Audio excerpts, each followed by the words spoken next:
What's going on, YouTubers, gamers, and fellow hobbyists? Welcome to P&Q, my question and answer series, where you get to ask me questions. You get to ask me anything, or put questions to me, or comments to me rather. Again, anything. And then I respond the following week.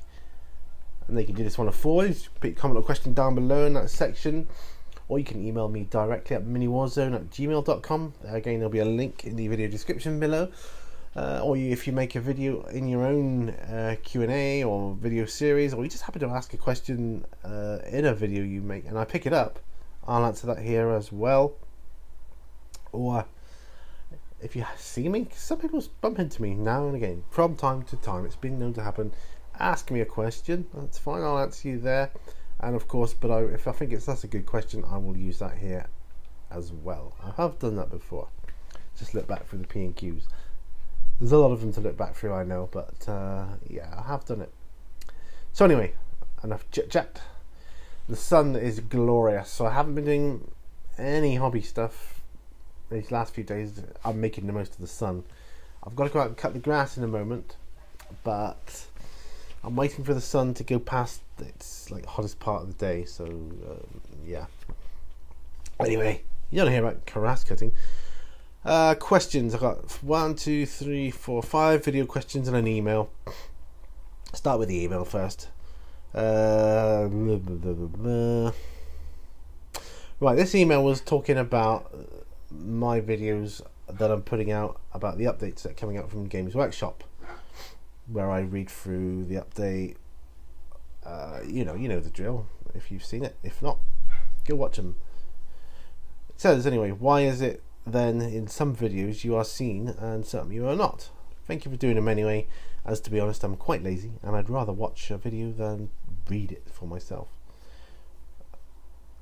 The reason I'm not in some videos is because I'm not feeling quite right.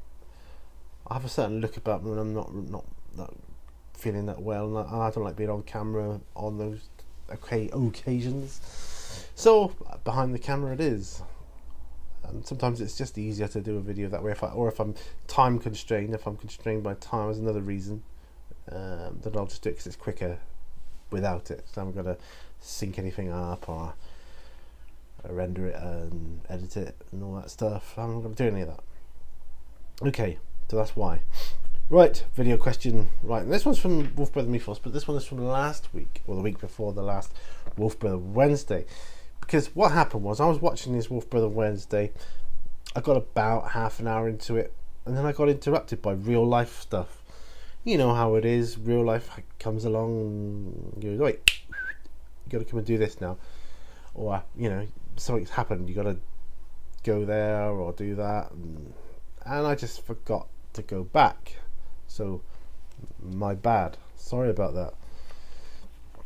I have obviously since gone back, watched it.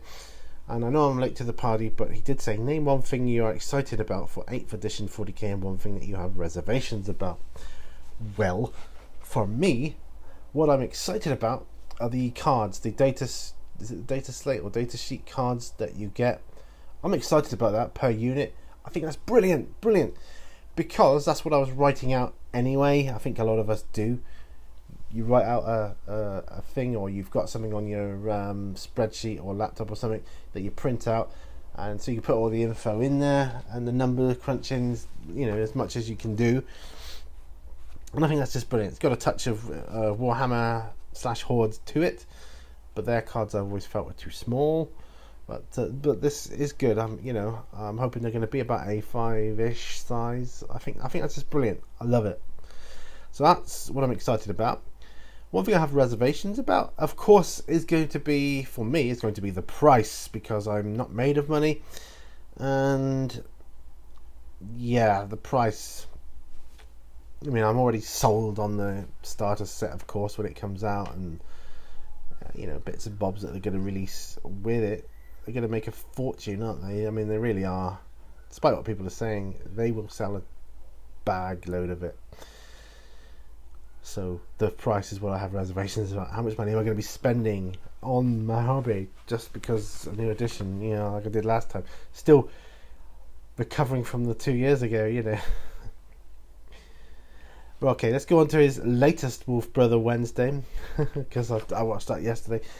No, this morning I watched it. No, last night. Sorry, what am I thinking? I'm all over the with the times and things. Last night I watched your Wolf Brother Wednesday.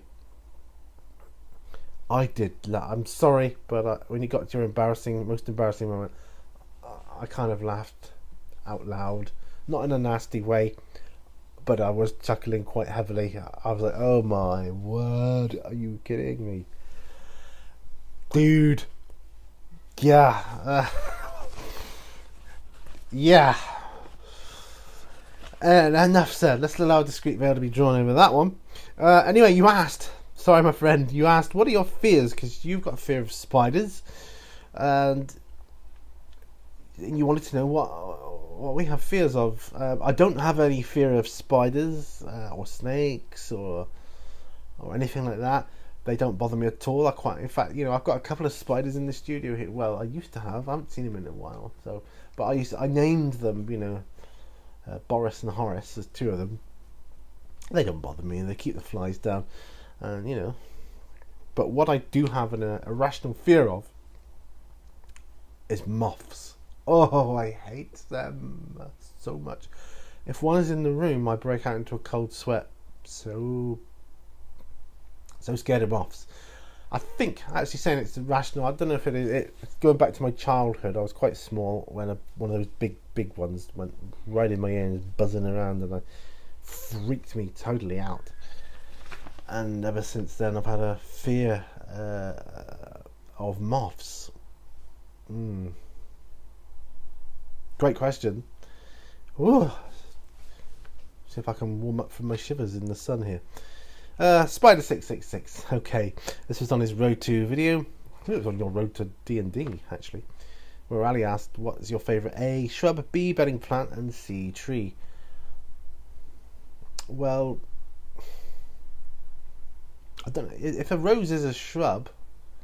I'm no horticulturalist, as you can probably tell, but I do love gardening. That was going to be my hobby, or it was going to become my hobby before I discovered this world of plastic that I'm now playing with. If a rose is a shrub, then that would be my favourite shrub for sure. Bedding plant, if a nasturtium is classed as a bedding plant, I know I've seen them in rockeries and that, then that would be my favourite bedding plant. But then, to be honest, really anything with colour, anything, yeah. I love colour in a garden, lots of colour, different colours, I really do. Tree, that could be anything, any tree. I love all trees. I've got a cherry tree in my garden. I've got a cherry tree, a pear tree, an apple tree, a willow tree, and an olive tree. I've got 5 trees in my garden. And some, what are they called? Conifers? They're kind of tree-ish. But yeah.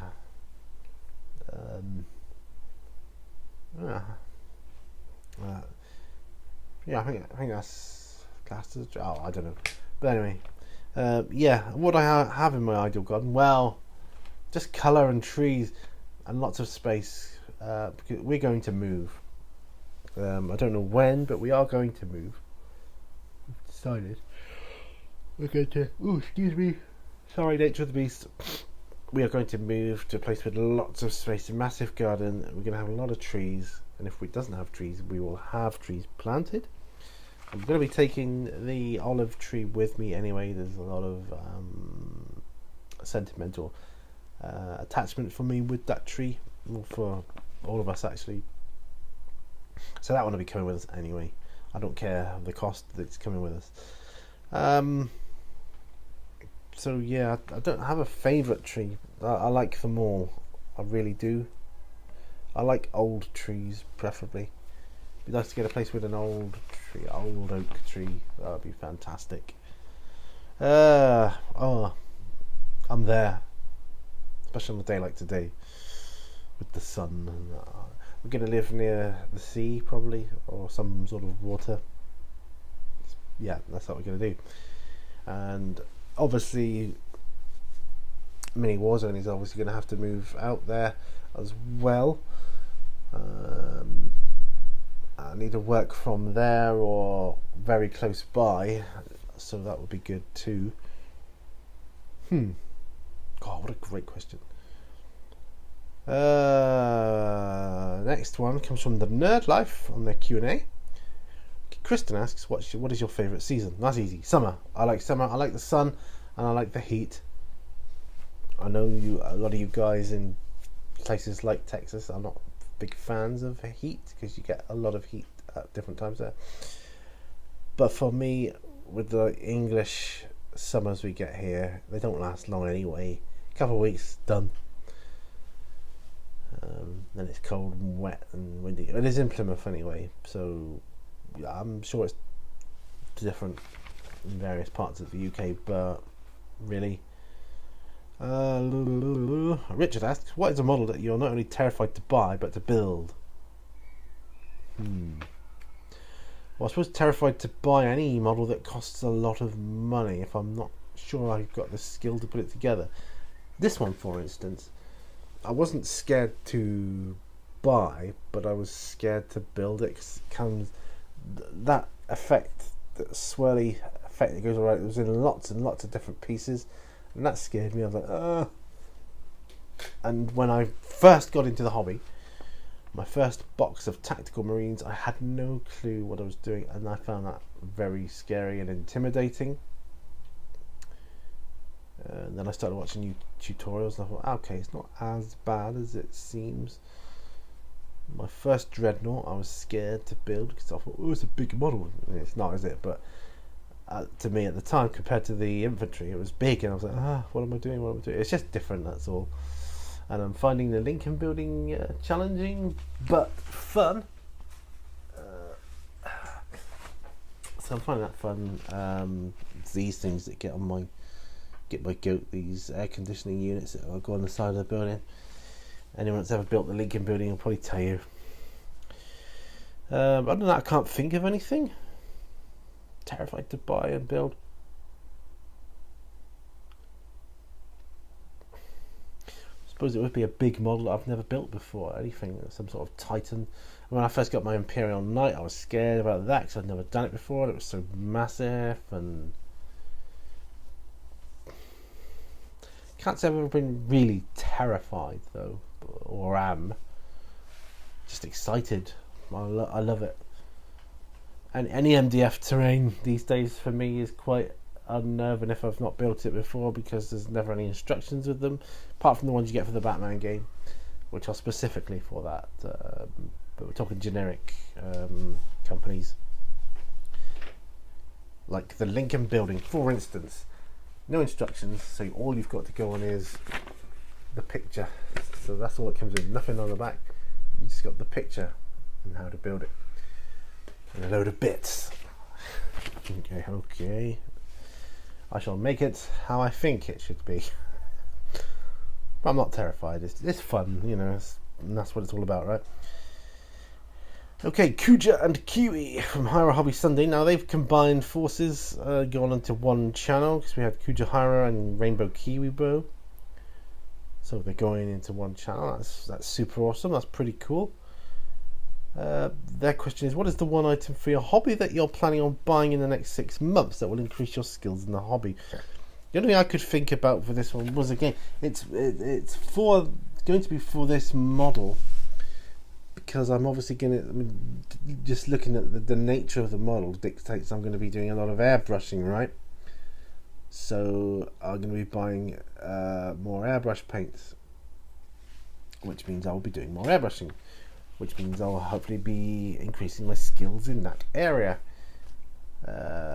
Like many of us, I started out with just priming and base coating with my airbrushing. Then I worked up to highlighting and finer highlights and so on.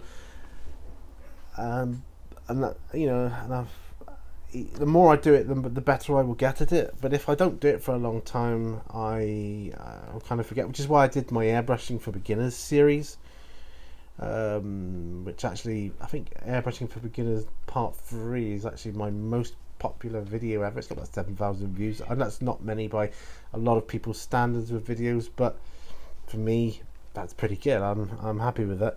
but it's more of a notepad thing for me, so I can go back and go, oh yeah, I was using that PSI on this kind of model at that distance, and or this is how I clean it, and this is what I've got to do, and this is because if you don't do it, airbrushing is something you need to do on a fairly regular basis when you start off, I would say. Just get used to it. So that's, for me, it's going to be about the airbrushing. So the thing I will be buying is airbrush paint, whatever colours I haven't got. So I've got a lot, I've got a few airbrush paints, not a lot of airbrush ones though. So I'll be needing more. And that's it. So that's all the video questions. So we're on to the questions / comments that were left from last week. Green Stuff Games is top of the list here, saying, hey, great vid. So I've got a question for you. What do you think of Warhammer Age of Sigmar Skirmish, and do you think it will get you buying any new stuff, and if so, what? Well, I think any skirmish deviation in a game is a good thing, and I think that will get people into it. Will it get me buying any new stuff? I don't know. I've got the original Age of Sigmar box set which came out, and I've only built 2 models from it. I just looked at it for, oh, they look similar enough to Warhammer 40k for conversion, possibly. Then I thought maybe there's going to be a crossover there, looking at the models, the similarities between them, between 40k and AOS. That hasn't happened yet. Might never happen, but my problem with AOS is not with AOS itself, it's with the Games Workshop website and how it's laid out with AOS. I don't like it at all. With 40k, you've got all the factions and they just list them all, okay, and they're there. They don't seem to do it that way for Age of Sigmar. They don't seem to have factions listed. You got to go to one and another and another. And for people like me that don't know anything about Age of Sigmar, doesn't help me at all. I'm not knowledgeable about it. What I would dearly love is for someone to make a video or video series explaining about Age of Sigmar. I know we have the end times, so a little bit about that. Get me into it. Talk about some of the factions and who they're with and what they're about, and then just go through all the different factions. And then I know who's good, who's bad, this, that, the other. I think, right, okay, who do I like the look of? Because at the moment, I wouldn't have a clue. I have no idea about it. So, anyone out there want to do that, please do, because you got one watcher waiting in the wings here. But as it stands, no, nothing's making me want to buy anything. I mean, I like to look at those dwarves. I've always liked dwarves, but I need more info. I need someone to make a video about it, because I'm making videos on myself for different things, and I just haven't got time to read everything that's ever been written. I just haven't got time, so I have to, pick and choose what I do. So if I wanted to find out about that, I would stop me reading what I read now, currently. I'm only one man and I can't do that, so please, someone else do it. It'd be good. Super Wargamer says, if you had the option to ride a Carnifex for a day, or use your car, what would you pick and why? Oh, Carnifex for sure. As long as I had a seat strapped to it or some sort of saddle that was comfy, yeah, it'd be Carnifex, obviously. I wouldn't have to put fuel in. There's a bonus for a start. He'd just eat anything that got in his way anyway, and that would be his fuel. And anything that got in the way, he'd either smash it out of the way or eat it. And I could leave it outside cars and in the street. No one's going to nick it, are they? Really? We're assuming it's a trained Carnifex here, and no one is going to steal my Carnifex. Excuse me, sorry about that cough. I felt it coming. That's a good question. Carnifex. I'm riding to work on a Carnifex. Hey, imagine that. Tabletop banter. Great Q&A as ever. Smiley face. My question. You've just been inducted in the Death Watch. What chapter did you come from, and what are you equipped with to purge the alien? What do they call the ones that don't give away their chapter? Is it Black Shield or Black Cloak or Black Shield or something like that. I'd be that, but I would, in secret, I would be a ex Dark Angels faction Space Marine. What weapon? What am I equipped with? Well, they've got a lot of good weapons.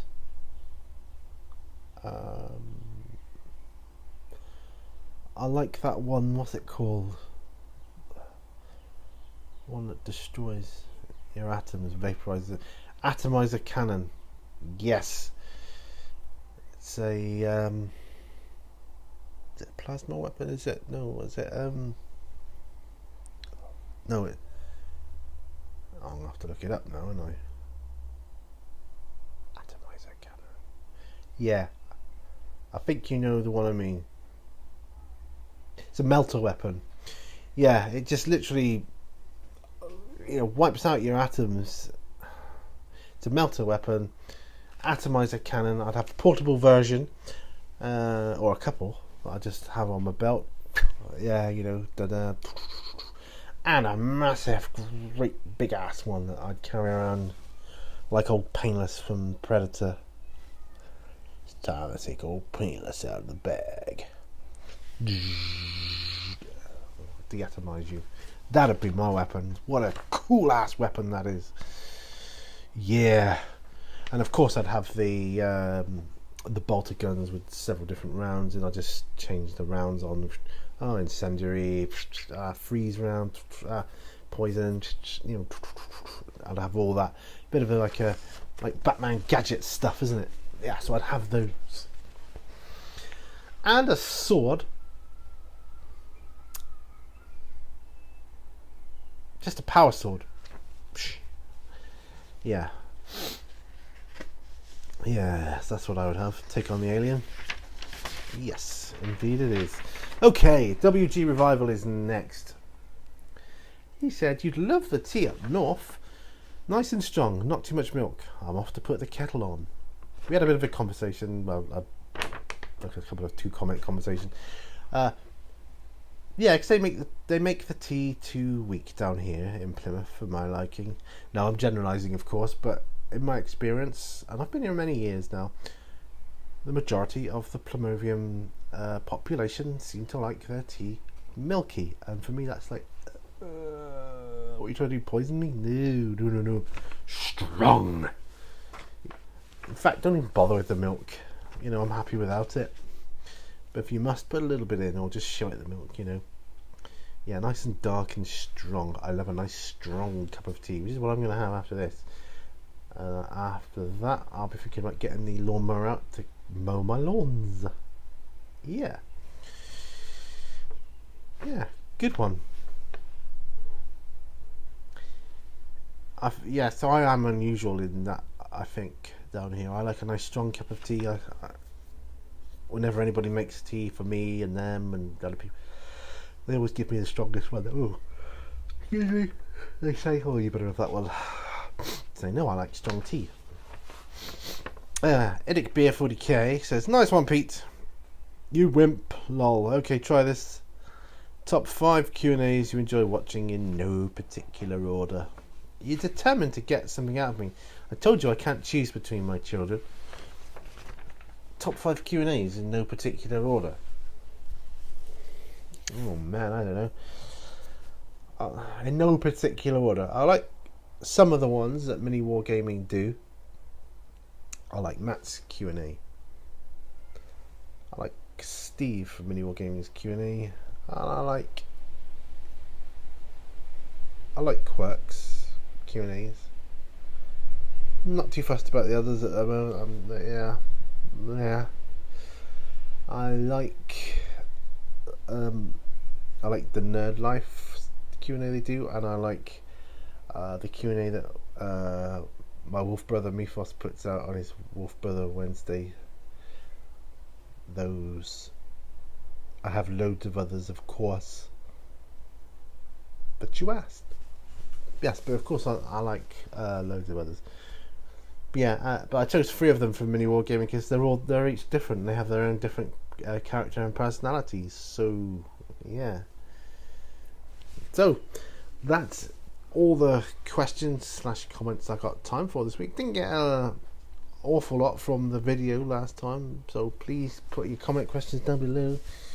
I like answering them. I love your questions. I love you. I love you guys. You are awesome to me. This is, after all, my favourite video series to make. I love it. I love answering questions. Yeah. Ramble over. So remember, guys, all brushes lead to what? I will see you on the next video. And bye for now.